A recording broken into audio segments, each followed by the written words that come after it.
The Mercury Starrunner might just be one of the best multi-crew ships in Star Citizen, which is largely due to its capability to fill multiple roles.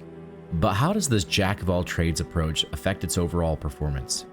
To find out, I researched all of the different jobs you could perform in Star Citizen, and I quickly noticed that it has even more potential for the future. In this video, we'll tour the MSR and show you the ins and outs, discuss its combat capabilities, speed and maneuverability, my recommended upgrades, and the many different ways that you can use this ship. And if you're one of the many people watching who aren't subscribed to the channel and you enjoy ship reviews such as this, consider subscribing to the channel so you can stay connected and get the latest and most up-to-date information on Star Citizen. As we approach the Starrunner from the rear, you'll notice a ramp access panel to the left of the ramp on the port side. With a sizable cargo bay, you can fit up to 114 SCU. This gives you plenty of space for running cargo or being able to carry vehicles such as the Rock or even an Ursa. There's also a control panel on the inside of the ship to raise or lower the ramp and adjust lighting. Towards the port of the ship is the engineering bay that houses several ship components. At the other end of the engineering bay is a hidden panel that allows access to the secret maintenance crawlways that run the length of the Starrunner, giving you the ability to move undetected from one section to another if need be. Some of the access hatches also have writing that will tell you what section of the ship they open up into, helping you navigate the ship somewhat. Returning to the aft of the ship towards the starboard half, the crawlways open up to a secret cargo room where you can hide important cargo, or illegal items behind a shielded compartment. Accessing the panel in the hidden cargo hold opens up to the cargo bay, with the access panel hidden behind the wall located here. Continuing to the back of the cargo bay is the lift that will take you to the upper floor. Alternatively, you can also use the ladder for quick access.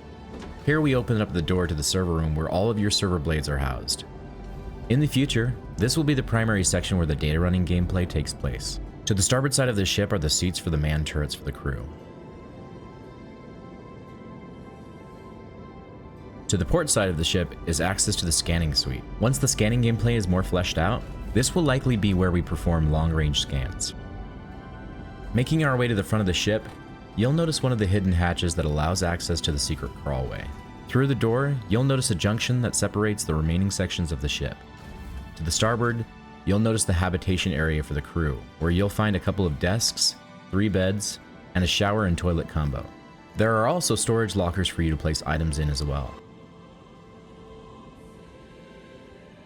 As we leave the habitation room, we'll head towards the port side of the ship, where you'll find the recreation room that houses a kitchen for making food, a seating area for relaxing, and a chessboard for proving to the other players that you're just better.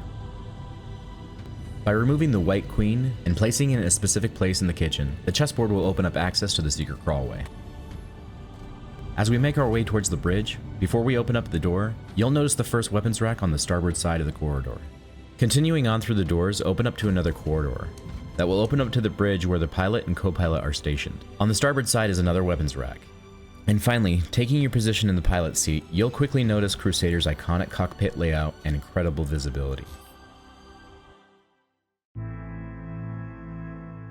With 2 size 3 Panther repeaters under the pilot's control, and 2 manned turrets for the crew to control, one at the top of the ship and the other at the bottom of the ship, the MSR is formidable enough to handle fairly tough enemies when fully crewed.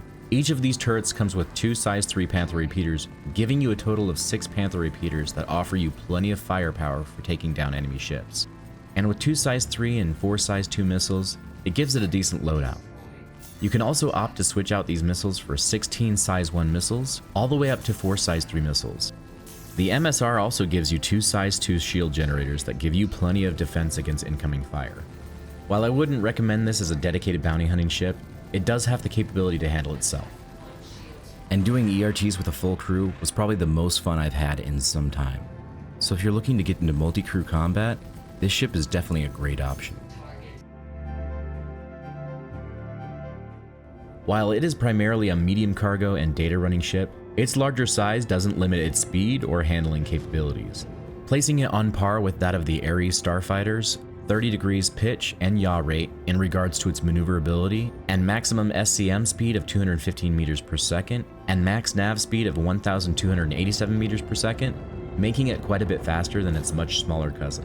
While it feels a little more sluggish flying in atmosphere, it's largely quite forgiving and pretty easy to fly even for new pilots, especially when utilizing boost effectively. During my review of the ship, I noticed that I found myself smiling as I enjoyed how smoothly it flew, and I also wondered how it would fly when master modes were implemented, especially after recently enjoying the Constellation and master modes. As I'm a big fan of upgrading components, there are a couple that you'll want to upgrade as soon as possible, as one of the stock components is the ship's biggest weakness. First off, I highly recommend swapping out the Bolon Quantum Drive, which is one of the worst quantum drives you can have, for a Crossfield or Jaeger. This will drastically increase your quantum speeds by 3-fold. While your travel distance might be reduced, it will decrease how long it takes you to get there. Second, I would also recommend switching out the stock shields for 2 of the Lorica shield generators. Now I know what you're thinking.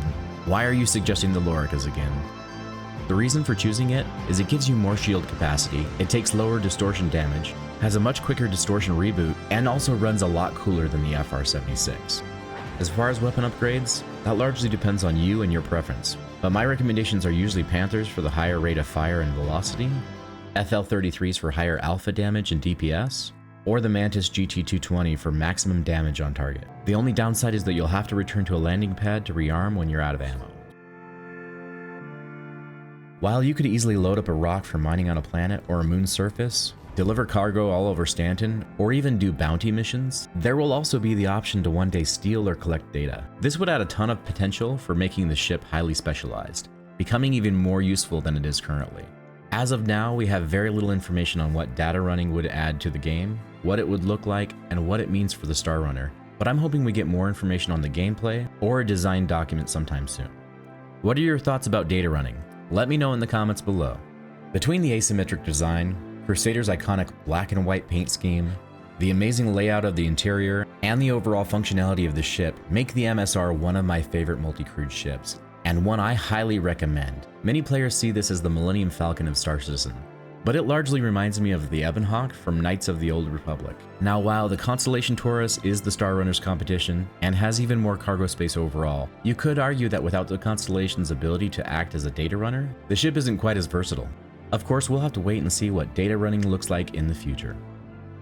With the ability to use this ship for low-level mining, make a decent amount of money by engaging in cargo trade, mindlessly fly around and shoot at pirates for hours on end with a crew, and also utilize data servers for transferring vital information between locations as a courier, the MSR is a ship that is arguably one of the best to have at your disposal for multiple uses. What do you think about the Mercury Starrunner? Do you love it or do you hate it? Let me know in the comments below, and also let me know what you think about the future of data running. If you enjoyed this video, be sure to hit that like button and subscribe so you don't miss out on any future videos. And if you want more information on all of the features coming to Alpha 3.23, then you'll want to check out last week's video. Fly safe, pilots, and we'll see you in the next video. Havoc out.